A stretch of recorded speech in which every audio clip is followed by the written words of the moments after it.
So is it possible that guys can become dateable? Of course they can. Every guy? Possibly not, but a lot of the guys who think they can't become dateable end up becoming very attractive, desirable men. Problem is that, like those men who think they're undateable, I was the same guy as well. After my divorce, I went into the dating market, installed a dating app, set up a profile, added some pictures, and then I went swiping. After 20 minutes of swiping, I went to some beautiful women on there. I'm getting little to no matches. Actually, I didn't get any matches. And I'm really frustrated. And I'm going, come on, surely it can't be this difficult. Then after a few weeks, I'm just, every night, I'm just slugging away, getting tired, getting fatigued, getting exhausted. And what I realized was that dating apps are absolutely brutal, and they cemented my already limiting beliefs. My limiting beliefs were, well, women won't like me, desire me. I'm not the kind of guy women desire.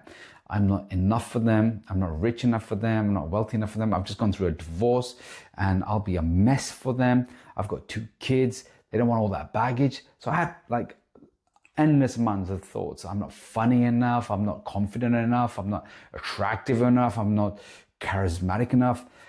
After my divorce also, there was a lot of intense feeling of, actually, I'm defective, because whenever you're going through a breakup, you will realize your partners will say things about you and assassinate your character.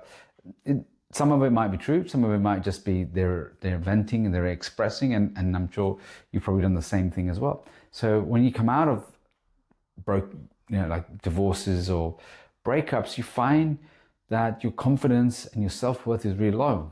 And I've also had guys who've been on their own and their self-worth is rock bottom because they've had rejection after rejection, and the rejection is so painful that they're thinking, well, I don't want to go through rejection again. So when I started on this journey, understanding that actually this is brutal, I need some help, I need some support. So I started to get some support for my own way of thinking, my own struggles, my own wounds, my own fractures that I had. And as I'm getting support of this, I'm feeling a lot more better, stronger, good in myself, because I wasn't comfortable in my own skin. I had a lot of inferiority complex. I didn't feel good enough. I feel really low, really small, that women won't like me, enjoy what I have to offer.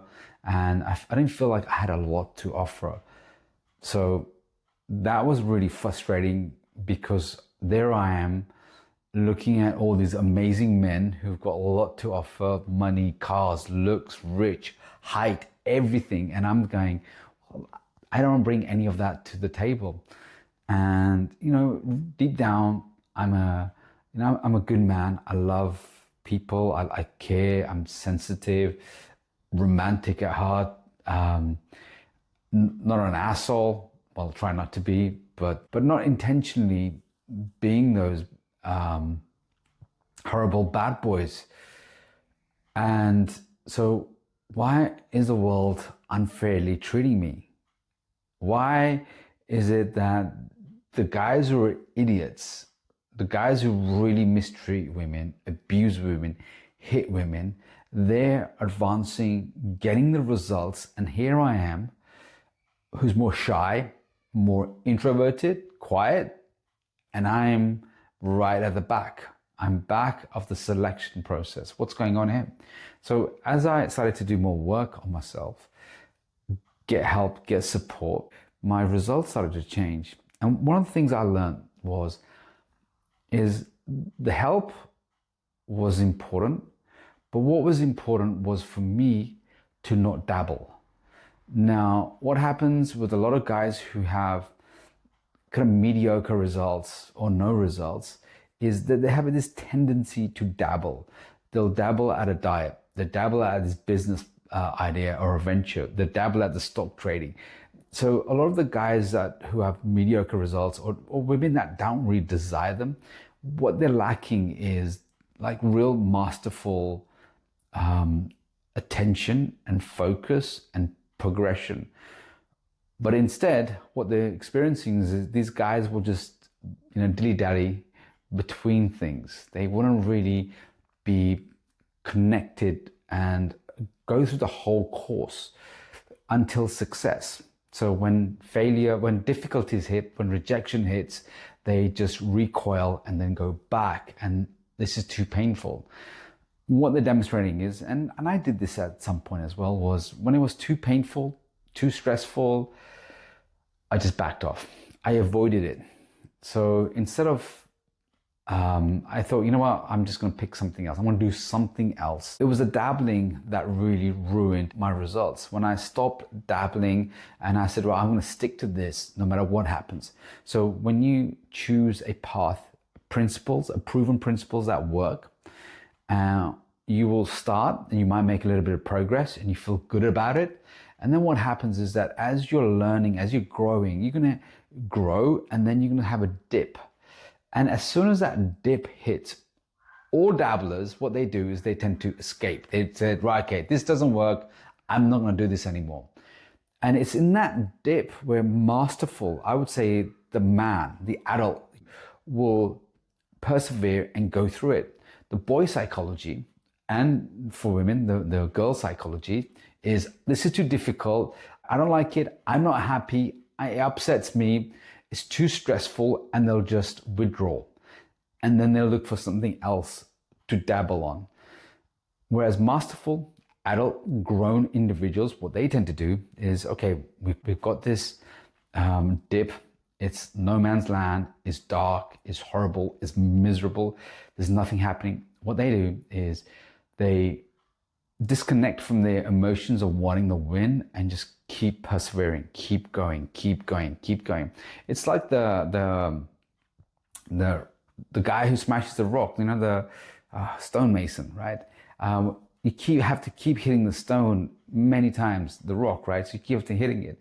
And it's maybe on the 900th time or the 1000th time it cracks open, but he knows that he's got to continuously persevere with it. Even like the bamboo. The bamboo, you plant the bamboo, there's nothing happening. 1 year, nothing happening. 2nd year, nothing happening. 3rd year, nothing happening. 4th year, nothing's happening. And then in the 5th year, it starts to really emerge and grow rapidly. That's what growth is. But that cannot happen when you are the dabbler. So when you want to have success with women, if you're dabbling with different courses and YouTube videos and books, but not going really deep and sticking with one course of action till success, like continuous results, you are going to be frustrated. You are going to feel unlovable. It's going to reinforce the fact that I'm not good enough. Women don't like me. They don't find me attractive, because that is a characteristic that they don't like. They don't like a man who's not been able to do the hard things, stick to something. So for example, look at a laborer, a brickie or something, someone who's built a house. Their hands are worn. You can tell by their presence that they've done hard labor in their life. You can tell from a man's aura, from a man's characteristic, the way he turns up, the way he shows, the way he's composed, that he's done difficult things and overcome them and not make them bitter, but it's allowed them to become better. And the guy's not perfect, okay? The guy isn't gonna be perfect. Just like any kind of training that you do, when you want to get better with women, some things are gonna be easy, some things are not. Some things are gonna be fast, some things are not. Some things are gonna take a long time, some things are gonna be instant results. So you are gonna have a bit of both. It's very easy to be black and white thinking. And most guys are black and white thinking, especially the nice guy. The guys with the nice guy syndrome, they're like, it's got to be this way or it's this way. Either it's perfect or it's not perfect. They're not in the middle. And seduction, attraction, connecting with women happens a lot in the middle. I know this because being a logical guy, being highly data-driven, left brain driven, I need data systems. And what happens when I'm in that kind of mode, if it doesn't make logical sense, it's like irrelevant. What's the point? Now, when it comes to emotional connection, everything is but logical. It's very emotional. And again, it's a skill that I developed. I help the guys I work with. We work more on empathy. We work on more emotional because I bring awareness to it. And the wonderful thing is, my purpose is to help you fish rather than give you a fish. So to be a fisherman, and I'll show you the techniques, the tools. They're not sleazy, they're respectful. There's a gentleman's way, the charismatic way, and the genuine way. And these skills are not just used for women, but they're used for connecting with your kids, used for connecting with your family, your sister, your brother, your mom, your dad. So these are timeless skills that we need to learn. And I'm grateful for all my mentors and coaches who have given me these skills. So it's important that we pass this on. And it's likely you didn't have a father figure, a masculine role model. He was probably either really angry, aggressive, disconnected, or a complete nice guy. And so you didn't have the role model. You didn't have the modeling of how to connect, how to be socially there, how to be emotionally there, be present. And when there's conflict, to lean in the conflict rather than avoid the conflict. And when there's tension, to lean in the tension, stay grounded, stay calm, don't take things personally, don't let the ego take over. You didn't have that modeling. I most certainly didn't have that modeling. I mean, I love my parents. They both passed away, and they were really good people, but they didn't understand human behavior, psychology, and they were doing the best they can. And we grew up poor, so they were very much in this survival mode. And a lot of guys, when I work with the guys, they tend to be a lot in this survival mode, very much in their primal brain. And when they're operating from the primal brain, because they believe there's a lot of scarcity of women, good women won't like them, there's not enough good women, and the women that are great, they're taken by guys. So that primal instinct behavior is what keeps guys away from bridging a gap. My purpose is to help them bridge that gap. It takes effort. It does take that you don't dabble, you keep persevering with it. And once you build and learn how to build bridges, you build better social life, better friends, more connection. You have such a great laugh with people.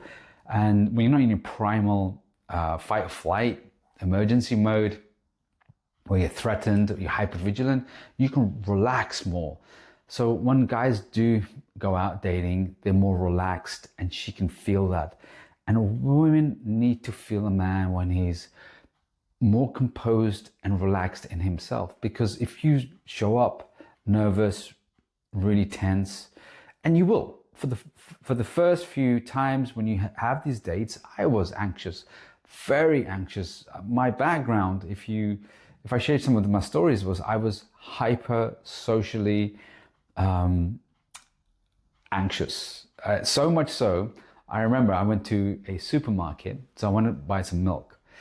And I went to the supermarket, and I wouldn't even ask the people working there where the milk was, because I was so anxious.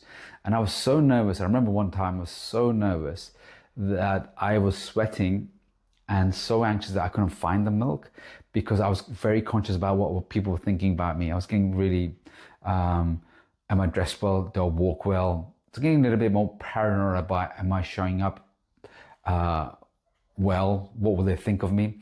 So a lot of guys do have this fracture, which is the ego, which is they think they're really worried about what other people think about them. So they don't have the courage to be disliked, because again, there's a lot of shame that sits there. And shame is, I don't want people to think bad of me. I don't want people to be upset with me. And again, there's this 5 fractures that I've created, this framework that really helps you break down where you're stuck. So I definitely recommend you check out 5fractures.com. So you've got the nerve fracture, which makes you highly volatile and nervous and anxious and lose frame. Then you got the ego fracture, which is I'm not enough. And the ego fracture is always looking for validation. And it's always trying to prove itself. It either becomes very arrogant, or it plays very small, takes things personally, gets rattled easily. And then you got the emotional fracture, which is here. in your chest, the heart. And the emotional fracture is it believes that I'm unlovable, and it becomes very clingy, very needy. It fuses, or it attaches very quickly to someone that they really like. And then you've got the sexual fracture, which is there's a lot of shame about your sexual needs, wants, and desires. So you might have some addictions, maybe porn addictions, sex addictions, masturbation addiction, and you keep them in secret, and you don't really show your sexual side because you think it might offend or annoy or piss someone off, because you've probably had it be shamed in society that you're wrong. How dare you? You're a pervert.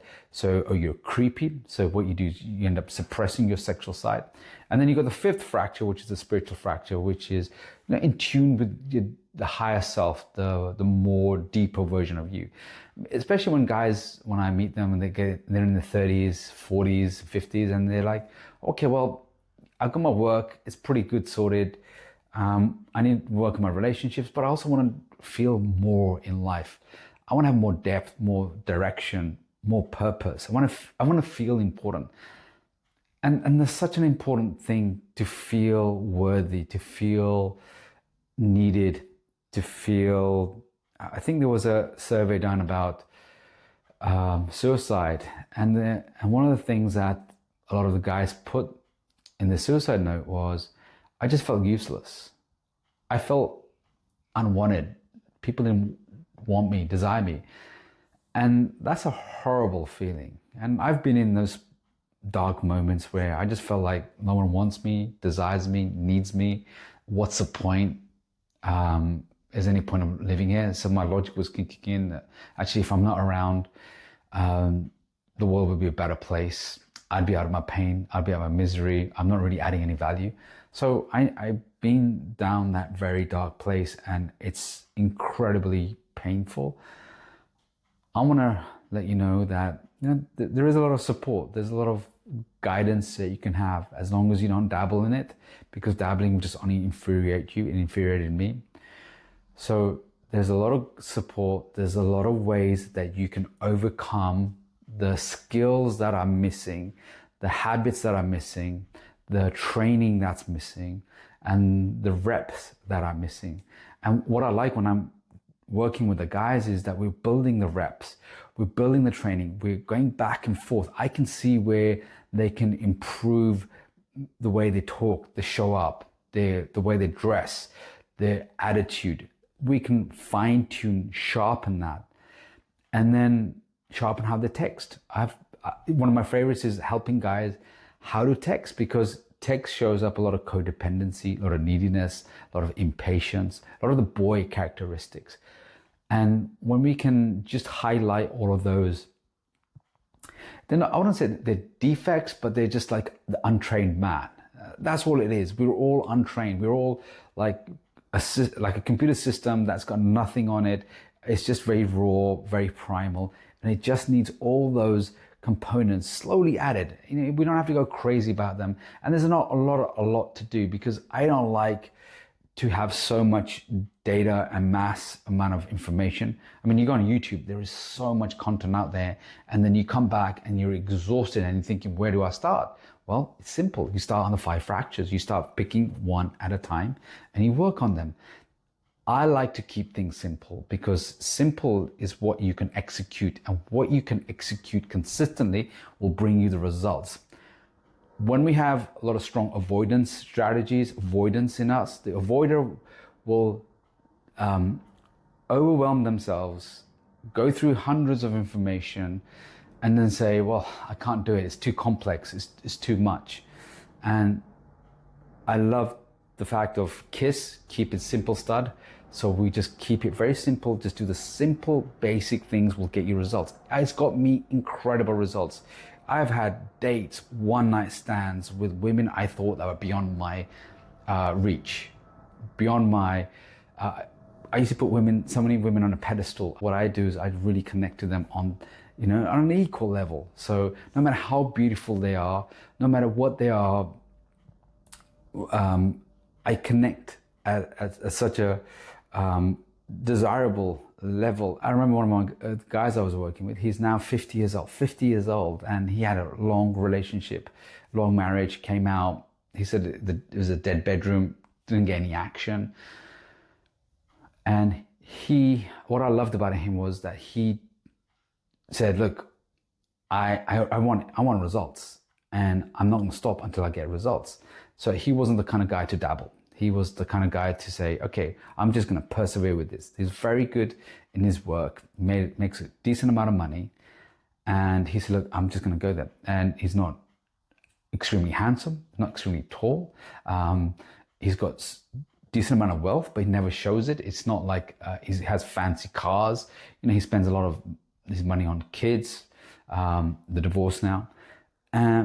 Very modest, but he's learned the principles that makes him an attractive, masculine, charismatic man. And I said to him, we're going to be going on this journey and you're going to have some really good problems. He said, what do you mean? I said, you're going to have women chasing you, and then you're going to have other problems of like, which one do I go for? Who do I select? So you're going to have a lot of options. And with many options comes many other new problems. And I said, you're going to have good problems. And he loves those good problems. He has a lot more intimacy, sex when he wants. That's a great power. And using the word power, it just reminded me of a lot of times we just want to feel that power. We feel so powerless. And I've spent most of my life being in social situations around people, just feeling so small, so powerless. And that's the worst feeling. I hate that feeling of not just being powerful. It's when you start to do some work, inner work, when you start to do more character work, you start feeling more powerful in yourself. And that is communicated. So whether you're with high status, high value, or even good looking people, no matter where you are, you'll feel more comfortable in your skin, because some of the psychology that I will teach you, and I teach you, is, you know, how to be a whole individual, because your ego will see the other people as amazing, or you'll see an incredibly attractive woman and then you just put her on a pedestal. And secure, attractive individuals never put people on a pedestal. They never put them beneath them either. But what they do is they keep this equal level playing field, and they see them as whole, as humans. So the more you become whole, the more you stick to mastery and not start dabbling, the more attractive you'll come, and the more options you'll have.